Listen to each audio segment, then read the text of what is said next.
Isang mapagpalang araw po sa ating lahat. Magandang araw at magandang gabi. Mega love shoutout po dyan sa mga solid supporters ng EDC, mga OFW.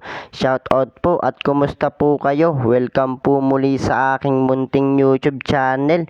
New update, Papa Eds, pinagalitan ng nanay ni Beyonce dahil sa ginawa nito sa bahay nila at Beyonce nahiya sa ginawa ni Papa Eds. Ano ito? Yan pong ating pag-uusapan ngayong gabi, mga kalingap. At so ayun po, wag po pala nating kalimutan na suportahan ang founder ng Kalingap at nag-iisang ama ng Kalingap na si Kuya Bal Santos Matubang at Kalingap Rab. Yung sa araw-araw po nilang pagtulong atin pong suportahan nang sa ganon ay marami pa po silang malingap. Lalong-lalo na nga po dyan yung mga kapo sa pangangailangan ay malingap nila. Ganon din po ang kanilang may bahay na si Ate Edna Vlogs at Jackie Tapia.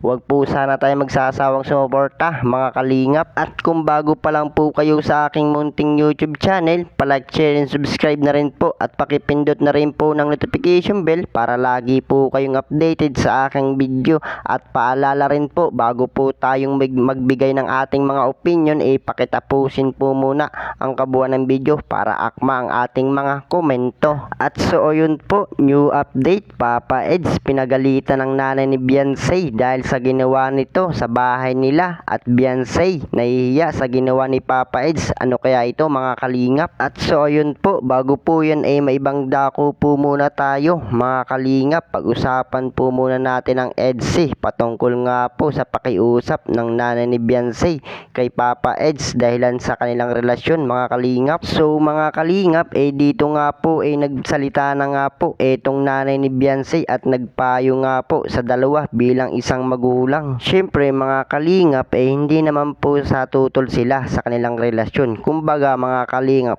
gusto lang po ng magulang ni Beyonce makapagtapos po ng pag-aaral itong si Beyonce, mga kalingap. Bukod pa nga po dyan, malaki nga po ang tiwala nila kay Papa Eds. At syempre mga kalingap, nire-respeto nga po ni Papa Eds kung ano nga po yung gusto ng magulang ni Beyonce. At so ayun po, balik nga po tayo dito sa ating tatalakayin ngayong gabi, mga kalingap. New update, Papa Eds, pinagalitan ng magulang ni Beyonce dahil sa ginawa nito sa bahay nila at Beyonce nahihiya sa ginawa ni Papa Eds. Ano kaya ito, mga kalingap? So dito nga po mga kalingap, pumunta nga po itong si Papa Eds sa bahay nila Beyonce.